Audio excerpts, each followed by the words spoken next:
Welcome to this explainer. You know that feeling when you have a creative urge that's literally just like pressure building up inside your chest? Well, today, we're going to be your guides through the absolute labyrinth of a fascinating, beautifully chaotic, and deeply esoteric text. We're diving into a modern grimoire by an enigmatic guy named 𝔰𝔞𝔦𝔫𝔱, who also goes by Saint Brevin. And let me tell you, this is definitely not your standard reading material. It is a raw, completely unfiltered look straight into the mind of a creator who is just wrestling with isolation, massive ego, and the spiritual realm.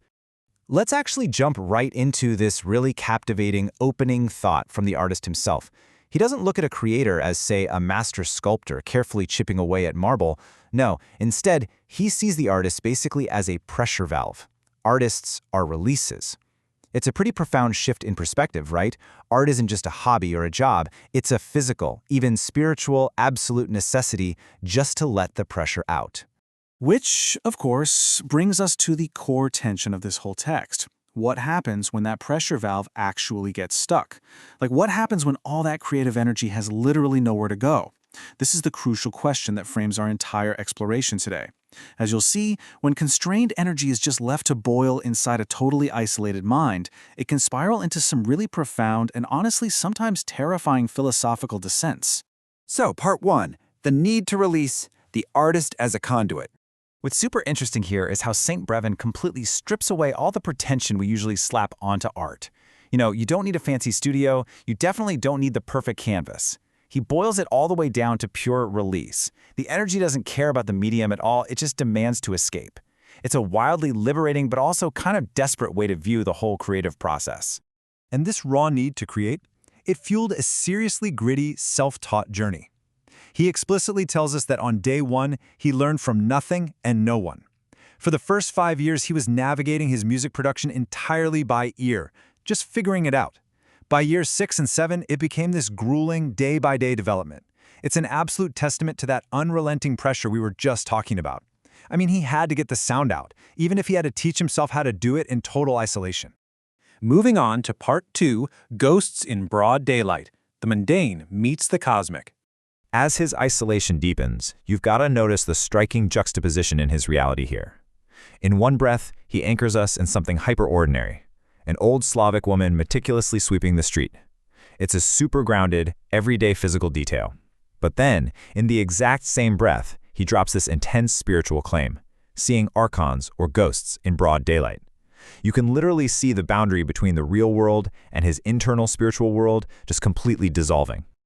And honestly, this is where the mental spiral truly begins to accelerate on the page. You can actually feel his frantic, kinetic questioning echoing right there in the text. The punctuation disappears, the panic really starts to set in. Then, the syntax breaks down even further. He literally mashes the words together, "Where am I?" and it accelerates the visual rhythm of his disorientation. It's not even just a question anymore. It becomes this profound crisis of existence. The entire world just shrinks down to a single word. Until there is nothing left but total, unsettling disorientation. He has completely lost his moorings in reality. Part 3, the art of aloneness. Act 2, raw interview.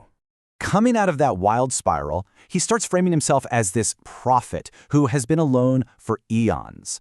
The interviewer asks these really poetic, searching questions about his sadness, right? But Brevin's answer is just so blunt and chilling. Black space.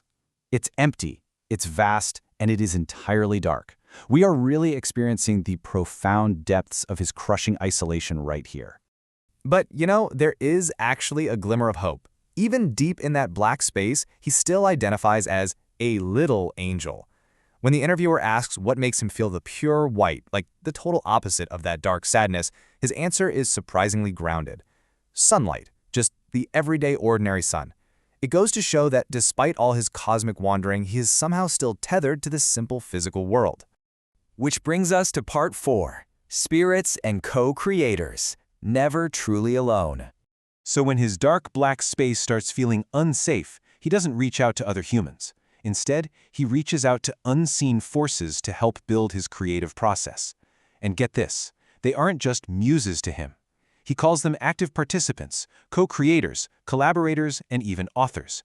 He truly believes these spirits are magnetized by his intense focus, acting as literal partners in drafting this very grimoire. He even flat out states that he trusts them way more than men or women. Yet there is a fascinating contradiction going on here. Despite sharing credit with these unseen entities, including a specifically named spirit called Abraxas, his human ego ultimately demands the spotlight. When he's pushed on whose name actually goes on the cover of the work, he concedes Abraxas might be there somewhere, but he firmly insists it's always St. Brevin. The ultimate authorship, and for sure the ultimate glory, remains completely his own. Now, for part 5, the divine accord, the mystical climax. This brings us to the totally manic, triumphant ascension of the text, where his isolation completely transforms into explosive self-deification. He calls his ultimate goal the divine accord, which he defines as a divine symphony, a harmony of divine will right here on earth. He no longer sees himself as just some guy making music in his bedroom. No, he sees himself as the grand orchestrator of a cosmic event, bringing heaven to earth.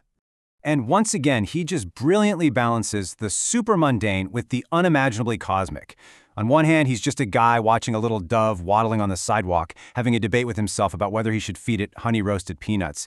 Yet, in the exact same sequence of thoughts, he straight up declares, if God was a human, he'd be yours truly. It is literally the most extreme God complex imaginable, just casually sitting right next to wanting to feed a bird on the street. The text then reaches this bold, mystical crescendo as he anoints himself with a highly esoteric number, 777.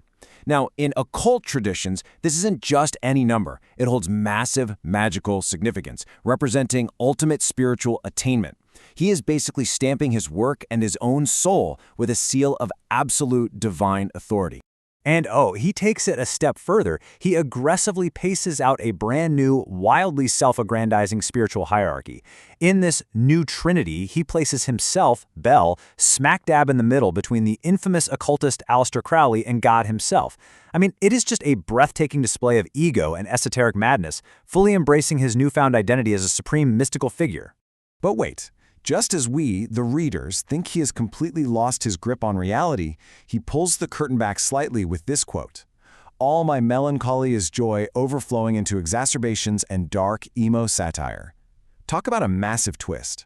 He hints that this entire descent into madness, the towering God complex, the intense isolation, it might actually be a highly self-aware performance, just a satirical, emo exaggeration of his own dark emotions. Whether it is pure madness, brilliant satire, or a genuine mystical experience, we're kind of left reeling, right? So we're going to leave you with this final, haunting thought directly from the text's closing lines. How am I alive or conscious? It invites every single one of us to ponder the incredibly thin, fragile line between creation, profound isolation, and the very nature of existence itself. So, what do you think actually happens when the pressure valve breaks?